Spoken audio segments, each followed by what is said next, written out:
BSc nursing करने के लिए कौन सा एंट्रेंस एग्जाम देना होता है और उसका क्या सिलेबस रहता है। दोस्तों देखो, वैसे तो आप प्राइवेट कॉलेज से भी बीएससी नर्सिंग कर सकते हो, लेकिन सरकारी कॉलेज से करने के अपने अलग ही फायदे होते हैं। और सरकारी कॉलेज से करने के लिए एंट्रेंस एग्जाम देना होता है, और जब आप उस एंट्रेंस एग्जाम को पास कर लेते हैं, उसमें अच्छे नंबर आते हैं, तो ही आपको सरकारी कॉलेज में एडमिशन मिल पाता है। लेकिन अगर किसी कारण से फिर भी आपको सरकारी कॉलेज नहीं मिल पाता है, आपके नंबर थोड़े बहुत कम रह जाते हैं, तो एंट्रेंस एग्जाम के नंबरों के आधार पर आपको प्राइवेट कॉलेज में भी फीस में छूट मिलती है। इसका ये भी एक फायदा रहता है, इसलिए एंट्रेंस एग्जाम देना चाहिए।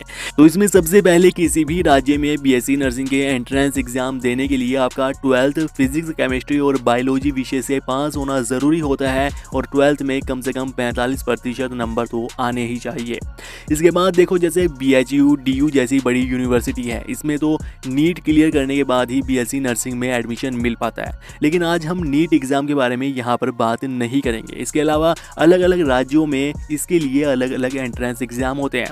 जैसे एम्स के नाम से अपना अलग से एंट्रेंस एग्जाम होता है। उत्तर प्रदेश में KGMU exam, ABVMU exam, UP JE BSc nursing exam, इस नाम से अलग अलग एंट्रेंस एग्जाम होते हैं। उत्तराखंड में एचएनबीयूएमयू एंट्रेंस एग्जाम के नाम से होता है। पंजाब में बीएफयूएचएस, पीजीआईएमईआर चंडीगढ़, हिमाचल प्रदेश में एचपीयू, राजस्थान में आरयूएचएस एग्जाम। इस तरह से अलग अलग राज्यों में अलग अलग एंट्रेंस एग्जाम होते हैं। बाकी आप अपने राज्य का नाम हमें नीचे कमेंट कीजिए, हम आपको आपके राज्य में कौन सा एंट्रेंस एग्जाम होता है उसके बारे में रिप्लाई करके बता देंगे।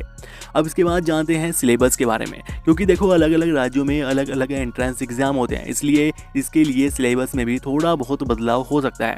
लेकिन ज़्यादातर राज्यों में बीएससी नर्सिंग के एंट्रेंस एग्जाम में physics, chemistry, biology, math, general knowledge और इंग्लिश विषयों से प्रश्न पूछे जाते हैं, जिसमें 200 नंबर के 200 प्रश्न होते हैं। और ज़्यादातर राज्यों में इस एग्जाम में नेगेटिव मार्किंग नहीं होती है। अब फिजिक्स विषय में properties of matter, electrostatics, current, electricity, optics, magnetic effects of electric current, electromagnetic induction and alternating current, laws of motion and work, energy and power, dual nature of radiation and atomic physics, semiconductor device and their applications, इन topic से प्रश्न पूछे जाएंगे। Chemistry विषय में alcohol and ethers, thermodynamic, chemical equilibrium and chemical kinetics, electrochemistry, isomerism in organic compound, carboxylic acid and their derivatives, कार्बोनियल compounds, atomic structure, P D and F block element, coordination chemistry and solid state chemistry.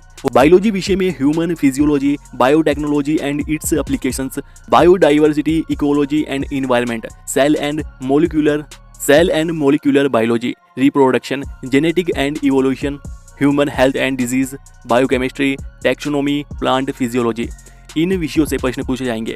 और इसी तरह गणित में arithmetic, algebra, geometric, trigonometry, statics, इन सभी विषयों से प्रश्न पूछे जाएंगे। इसी तरह जनरल नॉलेज में current affair, basics of Indian polity, visual memory, analysis, number series, observation, arithmetical computation, analytical function, relationship concept, non verbal series, judgement, space visualisation, decision making, problem solving, इन टॉपिक से प्रश्न पूछे जाएंगे। इसी तरह English विषय में spot the error, filling the blanks, one word substitution, close passage, detection misspelt words, shuffling of sentence in passage, improvement comprehension passage, synonyms, antonyms, idioms and phrases, इन टॉपिक से प्रश्न पूछे जाएंगे।